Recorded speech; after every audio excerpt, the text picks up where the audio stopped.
देश के सियासत में एक के बाद एक सियासी मुद्दों की बाढ़ आती दिख रही है। देश में औरंगजेब के बयान पर अभी सियासत थमा नहीं था कि देश की राजनीति में राणा सांगा की भी एंट्री हो चुकी है। अब समाजवादी पार्टी के सांसद ने राणा सांगा को लेकर एक बयान दिया, जिसके बाद देश की सियासत में सियासी हाहाकार आ गया। चलिए इस वीडियो में जानेंगे कि समाजवादी पार्टी के सांसद ने राणा सांगा पर क्या कहा और आगे जानेंगे कि विपक्ष के लोगों ने राणा सांगा के बयान पर क्या प्रतिक्रिया दी। दरअसल समाजवादी पार्टी के सांसद रामजी लाल सुमन ने वीर शिरोमणि महाराज सांगा को लेकर एक विवादित बयान दिया। इस बयान पर समाजवादी पार्टी के अध्यक्ष अखिलेश यादव ने उनके बयान का सपोर्ट किया। पहले सुनिए समाजवादी पार्टी के सांसद रामजी लाल सुमन ने राणा सांगा को लेकर क्या कहा। एक तो बीजेपी के लोगों का तकिया कलाम हो गया है सभापति महोदय कि मुसलमान इनमें बाबर का डीएनए है। उप सभापति महोदय मैं जानना चाहूंगा कि बाबर का डीएनए मुसलमान में है। हिंदुस्तान का मुसलमान तो बाबर को अपना आदर्श मानता नहीं है, वो तो मोहम्मद साहब को अपना आदर्श मानता है, सूफी संतों की परंपरा को अपना आदर्श मानता है। लेकिन सभापति महोदय मैं जानना चाहूंगा कि बाबर को लाया कौन? बाबर को इब्राहिम लोदी को हराने के लिए राणा सांगा लाया था। तो मुसलमान तो बाबर की औलाद हैं और तुम गद्दार राणा सांगा की औलाद हो, ये हिंदुस्तान में तय हो जाना चाहिए। अगर बाबर की तो आलोचना करते हैं, राणा सांगा की आलोचना नहीं करते। सभापति महोदय ये बहुत सभापति महोदय ये देश की एकता का अनुभवी आदमी है, बातचीत में संसदीय मर्यादाओं का ध्यान रखें, संसदीय मर्यादाओं का ध्यान रखें। जो भी चीजें संसदीय मर्यादा का अनुकूल नहीं है, आजादी की लड़ाई में गुलामी की थी सभापति महोदय। Your time is over, you please sit. अब इस बयान पर खुद सपा प्रमुख अखिलेश यादव ने अपने सांसद का समर्थन किया है। अखिलेश यादव ने कहा कि रामजी लाल सुमन ने जो कहा वो इसलिए कहा क्योंकि हर कोई इतिहास के पन्ने पलट रहा है। बीजेपी के नेता औरंगजेब पर बहस करना चाहते हैं तो रामजी लाल सुमन ने भी इतिहास का वो पन्ना पलट दिया जहां ऐसा कुछ लिखा हुआ था। हमने 100-200 साल पहले का इतिहास नहीं लिखा। मैं बीजेपी से अनुरोध करता हूं कि वो इतिहास के पन्ने न पलटे, क्योंकि अगर ऐसा हुआ तो लोग ये भी याद रखेंगे कि जब छत्रपति शिवाजी महाराज का तिलक होने वाला था तो किसी ने नहीं किया था। उनका तिलक हाथ से नहीं बल्कि बाएं पैर के अंगूठी से किया गया था। रामजी सुमन जी ने क्या कहा, क्योंकि इतिहास के पन्ने सब पलट रहे हैं। बीजेपी के सोचिए क्या इतिहास का पन्ना पलट रहे हैं। बीजेपी के लोग किस बात पे बहस कर रहे हैं? उनके बड़े बड़े नेता जिन्होंने संविधान की शपथ ली वो किस बात की बहस छेड़ना चाहते हैं?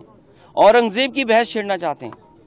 तो अगर रामजी सुमन जी ने भी इतिहास का कोई पन्ना पलट दिया, जिस पन्ने में अगर इस तरह की भाव लिखा होगा, 200 साल पहले 100 साल पहले हम लोगों ने तो इतिहास लिखा नहीं। इतिहास किसने लिखा है?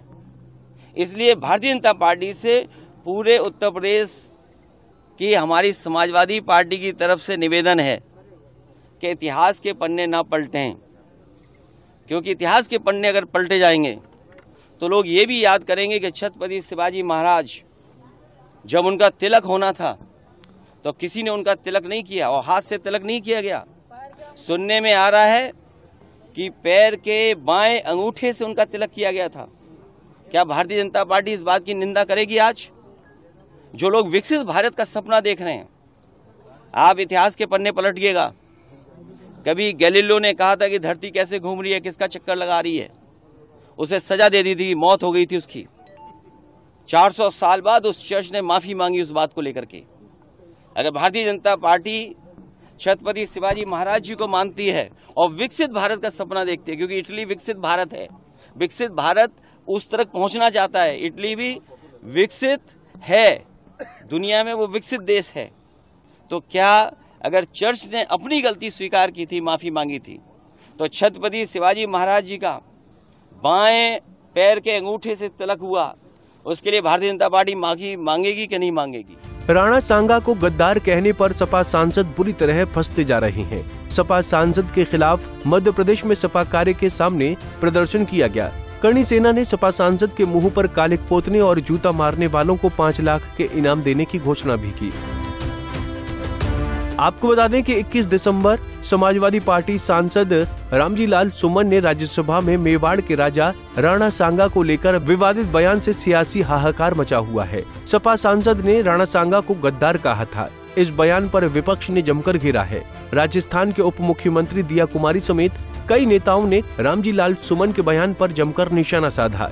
इसके अलावा सपा सांसद के बयान पर यूपी बीजेपी ने ट्विटर पर ट्वीट करते हुए लिखा कि सपा के नेता अपने संस्कारों के अनुरूप तुष्टीकरण की सियासत में इस कदर डूब चुके हैं कि वो विदेशी आक्रांताओं का महिमा मंडन करने के लिए भारतीय पुरुषों को अपमानित करने में जरा सा भी परहेज नहीं करते। संसद में सपा सांसद रामजी लाल सुमन की टिप्पणी बेहद शर्मनाक है। उन्हें अपने बयान के लिए माफी मांगनी चाहिए। फिलहाल इस बयान के बाद देश की राजनीति में हाहाकार मचा हुआ है। विपक्ष के लोग सपा सांसद के बयान पर जमकर निशाना साध रहे हैं। हालांकि सपा सांसद के इस बयान को सपा के अध्यक्ष अखिलेश यादव का समर्थन मिल गया है। अब देखना होगा कि राणा सांगा वाले बयान पर सपा सांसद सदन में माफी मांगते हैं या नहीं। ये तो आने वाला वक्त बताएगा। Bureau report, Punjab Kesari TV. हमसे जुड़े रहने के लिए हमारे YouTube चैनल को सब्सक्राइब करें और नई वीडियो की नोटिफिकेशन के लिए बेल आइकॉन को दबाएं।